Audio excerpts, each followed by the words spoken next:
Jets have done enough around Zach Wilson. It's all about the steps that he takes now to get to that next level. Connor, what are you hearing about him so far in camp? Trying to take the training wheels off. That's what it comes down to, right? Last year, it was the question with Zach Wilson was, when is he going to start hitting the layups? When is he going to start executing this offense? This year, they feel like mentally the game will slow down for him where, listen, we know the deal with Zach. Big-time talent, huge arm, mobility, all those things are great. If you can't hit the layups, you don't get the opportunity to do those things. So hitting your outlets, processing in 1, 2, 3 seconds, obviously 3-step drops, throwing the screens, throwing the 5-yard outs, hitting your slot, hitting your checkdowns. You added talent at tight end, right? Tyler Conklin, C.J. Uzomah. You added talent at running back that affects the pass game in Breece Hall. You have Michael Carter. You obviously have Garrett Wilson. They feel like that's enough where he's going to trust these athletes to make a play with the ball in his hands.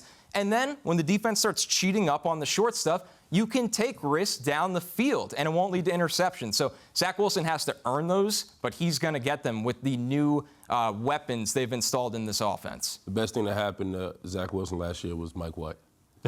Let's be 100. It allowed him to slow down because he wanted to be the hero. Me and Bart and Steve, and when Deuce was here, we was like, man, just lay the ball up. It's ready for you. Just lay it. We know what you can do, but do it for the team.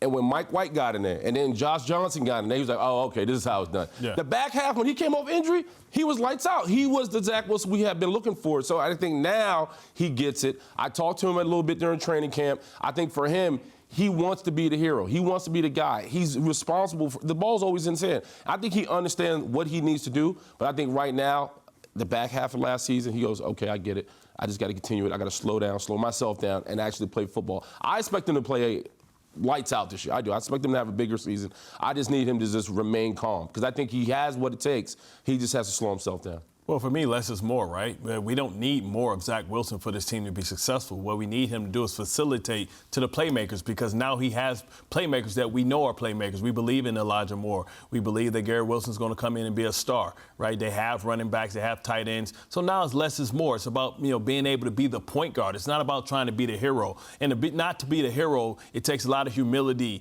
to be able to step back and say, listen, I'm going to facilitate to make other people around me to become the star. I don't have to be the story. I'll be the story as a byproduct of our team's success because I'm giving guys, listen, if somebody runs if you throw a 5-yard pass and it goes 90 yards, it goes down on your stats as 95 yards. It doesn't matter how you get it, right? So you talk about Breece Hall, and I love the fact that now they have competition because if I'm Breece Hall, if I'm Michael Carter, I'm saying I'm not giving my position up. Like, you're going to have to fight me tooth and nail. So now you have iron sharpening iron, steel sharpening steel. And I love to see, where Mims is going to play within this whole thing, right? Because if I'm Mims, I'm saying, okay, listen, I want to play. I understand I wasn't picked by this regime.